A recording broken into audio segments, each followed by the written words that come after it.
Toastmaster, gentlemen, you too, politicians.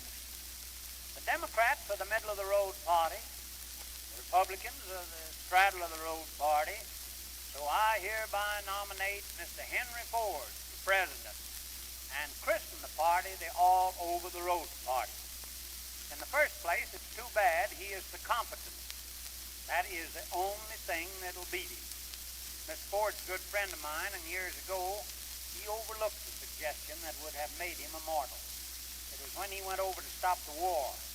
I wanted him to take the girls we had in the Follies and let them wear the same costumes they wore in the show and march them down between the trenches. Believe me, the boys would have been out before Christmas. He has made more money than any man in the world by paying the highest wages.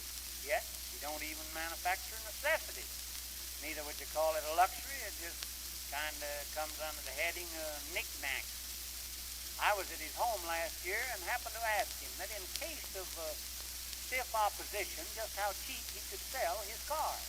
He said, why, Will, by controlling the selling of the parts, I could give the cars away. He said, why, those things would shake off enough bolts in a year to pay for themselves. Second year, that's just pure profit. People think Dr. Couey was the originator of auto-suggestion, but Mr. Ford is.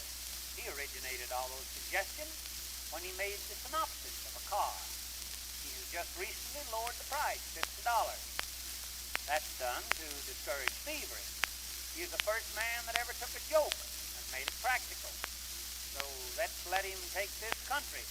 Maybe he can repeat. He should make a good political race if he carries two-thirds of this country now. There's no reason why there shouldn't be a Ford in the White House or everywhere else. He's the only man that could make Congress earn their salary. He would start a bill through and give each one something to tack onto it. When it come out, it would be ready to use. He is the only man that when Congress started stalling could lift up the hood and see what is the matter with it. Some are against him because he don't know history. What we need in there is a man that can make history, not recite it.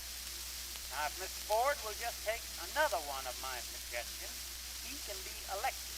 If he will just make one speech and say, voters, if I am elected, I will change the front on them.